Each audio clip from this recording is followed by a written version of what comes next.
Hello students, स्वागत है आपका आपके खुद के यूट्यूब चैनल विज्ञान बुद्धि में, जहां आज हम लोग क्लास 9th के लिए विषय विज्ञान की कार्यपत्र नंबर 20 करने जा रहे हैं। और टॉपिक हमारा वही कोशिका वाला चल रहा है, जहां चल रहा है जीवन की मौलिक इकाई के अंदर केंद्रक तथा गुण सूत्र। हमने लास्ट क्लास में पढ़ लिया था कि जो एक कोशिका होती है उस कोशिका के अंदर क्या होता है, केंद्रक होता है। ये तो हमने पढ़ लिया था ना। तो अब इसी केंद्रक के बारे में आज पूरी की पूरी कहानी बताई जाएगी कि केंद्रक क्या होता है, केंद्रक के अंदर क्या क्या चीज़ें होती हैं और केंद्रक के क्या क्या कार्य होते हैं, है ना। तो चलो स्टार्ट करते हैं अपने आज की वीडियो को। तो देखो, जिज्ञासा ने प्याज की झिल्ली और कपोल मतलब जो गाल होते हैं हमारे, कपोल की अस्थाई स्लाइड बनाई। अस्थाई स्लाइड का मतलब होता है इनके ना बाहर की कवर निकाली, छिल जरा सा प्याज की झिल्ली का, जानते हो ना, प्याज का जो कवर होते हैं जो छिलके से निकलते हैं उनको झिल्ली बोल दिया। और कपोल का हल्का सा एक क्या निकाल दिया, खाल हल्की से निकाल दी बाहर की। अब उनको क्या देखा, सूक्ष्मदर्शी के अंदर देखा, ये प्याज की कोशिका है और ये कपूर वाला गाल की कोशिका है।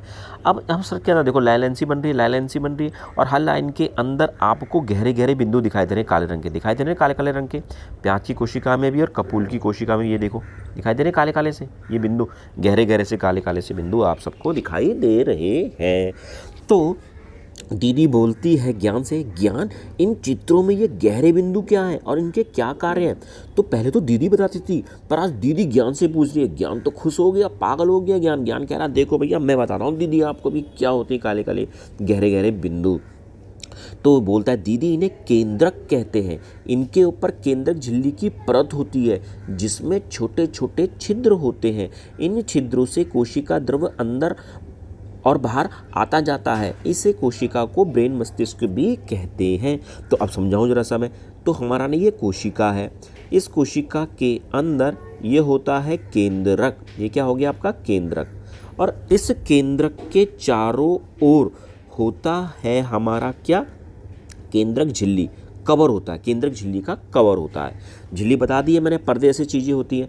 और इनके अंदर केंद्रक जो झिल्ली होती है इनमें छोटे छोटे से क्या होते हैं, पोर्स होते हैं, छेद होते हैं। भैया देखो ये छेद दिखाई दे रहे हैं आपको, इसमें छेद बना रहा हूँ जो मैं, इनमें छेद होते हैं। और इन्हीं छेदों की सहायता से इस केंद्रक के अंदर चीज़ें क्या हो सकती हैं भैया, अंदर भी जा सकती है और चीज़ें बाहर भी जा सकती है। ये लिखा ना, इन छिद्रों से कोशिका द्रव अंदर बाहर आता जाता है ना। तो अब इस पूरे केंद्र को हम क्या बोलते हैं, ब्रेन कोशिका भी बोलते हैं। क्या बोलते हैं, ब्रेन भी बोलते हैं, ब्रेन या मस्तिष्क भी बोलते हैं। क्यों बोलते हैं, क्योंकि केंद्रक इस सेल के अंदर, कोशिका के अंदर होने वाली जितनी भी एक्टिविटीज़ होती है उन सबको कंट्रोल करता है, उन सबको नियंत्रित करता है, काम करने के लिए कहता है। इसलिए इसे क्या बोलते हैं हम लोग, ब्रेन बोलते हैं बच्चों। तो यह कोशिका, यह मतलब केंद्रक कोशिका के कार्य को नियंत्रित या निर्देशित करता है, कंट्रोल करता है और उनको कहता है करो, निर्देशित करता है। यह कोशिका में अनेक कार्य करता है। अब देखो कौन कौन से कार्य करता है, जैसे अनुवांशिक संरचना का काम करता है, कोशिका विभाजन का काम करता है। एक जो कोशिका होती है वो बाद में दो छोटे छोटे कोशिका में टूट जाती है, तो कोशिका विभाजन हो गया। फिर कोशिका की वृद्धि भी होगी, जब छोटे छोटे बच्चे हैं, टूटा है तो बच्चे फिर बाद में बढ़ेंगे भी, है ना। तो कोशिका की वृद्धि भी करता है। प्रोटीन व एंजाइम का संश्लेषण मतलब बनाता भी है, राइबोसोम को भी बनाता है। इसके अलावा ये डीएनए और आरएनए भी बनाता है। तो आगे जाकर कुछ क्वेश्चन पूछेगा हमसे, तो यहीं पर ध्यान रखो, कोशिका के कार्य हैं ये, कोशिका के कार्य। इसके अलावा पूछेगा डीएनए की क्या फुल फॉर्म है और आरएनए की क्या फुल फॉर्म है, यही देख लो। डीएनए की फुल फॉर्म क्या है, deoxy ribo nucleic acid. RNA की क्या है, राइबो न्यूक्लिक अम्ल या एसिड, अम्ल को एसिड भी बोल देते हैं। क्लियर हो गया बच्चों, तो इनको ध्यान रखना जरा सा। अच्छा जी, चलो आगे चलते हैं हम अपने वर्कशीट के अंदर। स्टूडेंट्स कह रहे हैं, दीदी फिर पूछती ज्ञान से, ये गुणसूत्र क्रोमोसोम क्या होते हैं और इनके क्या कार्य हैं। आज तो दीदी को कुछ भी नहीं पता, आज तो ज्ञान को सब चीज़ें पता है। तो ज्ञान बोलता है दीदी मैं बताता हूँ, कोई डरने की बात नहीं है। तो बोलता है दीदी केंद्रक में उलझे धागों जैसी संरचना क्रोमेटिन पदार्थ होती है जो डीएनए और प्रोटीन से बनी हुई होती है ना। तो अब देखो ना कैसे, जैसे हम लोग जब पतंग उड़ाते हैं, तो अब जब पतंग काटने के लिए हम आ रहेंगे या हम पतंग उतारेंगे तो इस तरह से मांझा उलझ जाता ना, यूं यूं यूं करके। तो इसे बोलते हैं उलझे जैसी धागे जैसी संरचना होती है जिसे क्रोमेटिन पदार्थ कहते हैं। और यही क्रोमेटिन पदार्थ, ये दिखा आपको दिखाई दे रहा है यहाँ पर, यही क्रोमेटिन पदार्थ किससे बना होता है, डीएनए से और प्रोटीन से। आपसे पूछेगा क्रोमेटिन किससे बना हुआ है, तो वो डीएनए से बना हुआ है और प्रोटीन से मिलकर बना हुआ है। क्लियर हो गया बच्चों, तो क्रोमेटिन हो गया। अच्छा जी, जब सेल ऐसी रहता है तो ये क्रोमेटिन कहलाता है।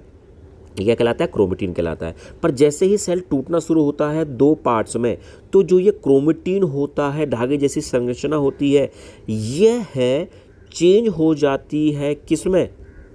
देखो ऐसे पेयर बन जाते हैं, एक पेयर, दूसरा पेयर मतलब जोड़ा, ये बन गए, देखो जोड़ा सा बन रहा है, 3 जोड़े हो गए ना, 1 जोड़ा, 2 जोड़ा, 3 जोड़ा।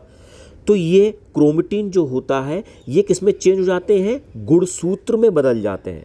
किसमें बदल जाते हैं? गुणसूत्र में। लंबे जोड़ों में बदल गए, देखो लंबे जोड़े दिखाते नहीं, ये लंबे जोड़े, तो 1 जोड़ा, 2 जोड़ा, 3 जोड़ा, ऐसे कुल 23 जोड़े बनते हैं। कितने जोड़े बनते हैं? 23 जोड़े बनते हैं। 23 जोड़े का मतलब कितने बन गए? 46 गुणसूत्र बन गए या क्रोमोसोम बन गए। गुणसूत्र को हिंदी में गुणसूत्र, इंग्लिश में क्रोमोसोम बोला जाता है। तो एक जोड़े में 2 है, तो 23 जोड़ों में कितने हो गए? 46 गुणसूत्र हो गए या 46 क्रोमोसोम हो गए। क्लियर हो गया बच्चों? अच्छा जी, और जरा सा आगे देख लेते हैं इसको। अब जो क्रोमेटिन पदार्थ में डीएनए के क्रियात्मक खंड को जीन कहते हैं।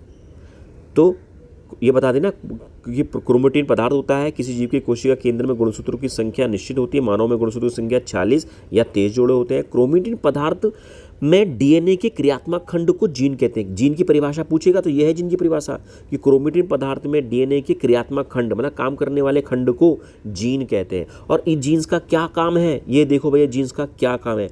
इन जीन्स का काम है कि गुणसूत्रों में अनुवांशिक संकेत गुण होते हैं जो माता पिता में डीएनए के रूप में अगली संतति में जाते हैं। क्या? जैसे माता पिता की जैसी शक्ल होती है, रंग रूप होता है, जैसे उनकी एक्टिविटी होती है, क्रियाकलाप होती है, वो किस में जाती है? बच्चे में जाती है। तो आप लोगों ने देखा भी होगा कि अगर स्कूल में कोई बच्चे के माता पिता आ जाए तो आप पहचान लेते हो, यार ये पक्का इसकी मम्मी है या इसके पापा है या ये इसका भाई, क्योंकि शक्ल मिलती जुलती है। तो यही जो गुण होते हैं, यही गुण जीन्स माता पिता से किसको पहुंचा देता है? अगली संतति। संतति मतलब बच्चे को पहुंचा देता है। ये इसके कार्य होते हैं। क्लियर हो गया? इसके अलावा गुणसूत्रों पर मौजूद जीन्स डीएनए अणु से बने होते हैं जिनमें नई कोशिका कोशिका संगठन की सभी सूचनाएं मिलती हैं। ये सब पूरा काम है जीन्स का। अच्छा जी, इसके अलावा एक क्वेश्चन और आएगा इसमें कि ना, एक होते हैं हमारे प्रोक्योरैटिक कोशिका, एक होती यूकेरियोटिक कोशिका। ये देखो यहाँ नीचे लिखा हुआ यूकेरियोटिक कोशिका। तो एक प्रोक्योरैटिक कोशिका तो उसके अंदर प्रोक्योरैटिक केंद्रक है, एक है यूकेरियोटिक कोशिका तो उसके अंदर यूकेरियोटिक केंद्रक है। तो प्रोक्योरैटिक कोशिका के अंदर जो केंद्रक होता है ना, वो अस्पष्ट होता है। कैसे?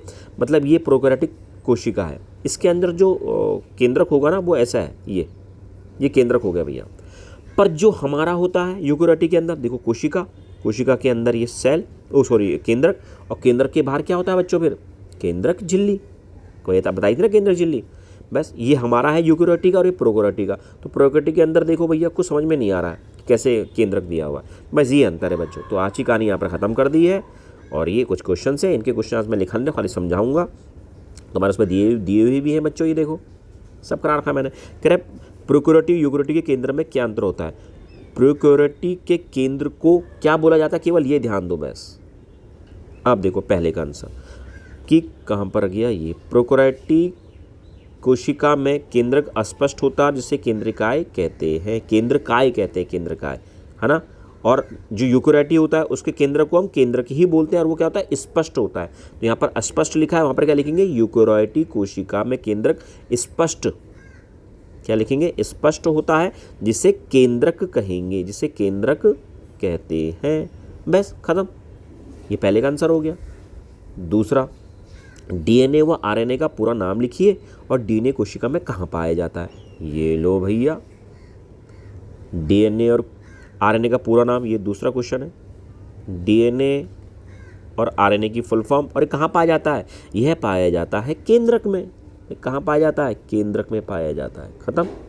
दूसरे का भी आंसर खत्म हो गया। अच्छा जी, अब बात करते हैं तीसरे क्वेश्चन की। कह रहा मानव में गुणसूत्रों की कितनी संख्या होती है? कुल कितनी संख्या होती है भी बताया ना, 46 होती है। जीन क्या है और ये कहाँ स्थित होते हैं? ये लो भैया, जीन्स क्या होते हैं? ये है भैया तीसरा क्वेश्चन का आंसर। क्रोमेटिन पदार्थों में डीएनए के क्रियात्मक खंड को जीन कहते हैं। और यहाँ तक इसके कार्य हो गए कि यह कोशिका बनाने या कोशिका संगठन को सभी सूचनाएं होती हैं इसके अंदर। ये हो गया तीसरे का आंसर। कहाँ स्थित होता है? केंद्रक में स्थित होता है। कहाँ स्थित होता है भैया? ये केंद्रक में स्थित होता है। सब केंद्रक में तो है। या हम क्या बोल देंगे कहाँ स्थित है, डीएनए के अंदर स्थित है। अब केंद्रक ना बोलना, क्या बोलना, डीएनए के अंदर स्थित है, डीएनए के अंदर। केंद्रक के कोई 2 कार्य लिखिए, 2 कार्य आपके पास, हाँ 6-7 कार्य लिखे हुए हैं, ये सब कार्य तो हैं, ये सब कार्य हैं किसके, केंद्रक के, चौथे का आंसर। बस इनमें से कोई भी 2 ता लेना आप। ओके बच्चों मेरे बाय।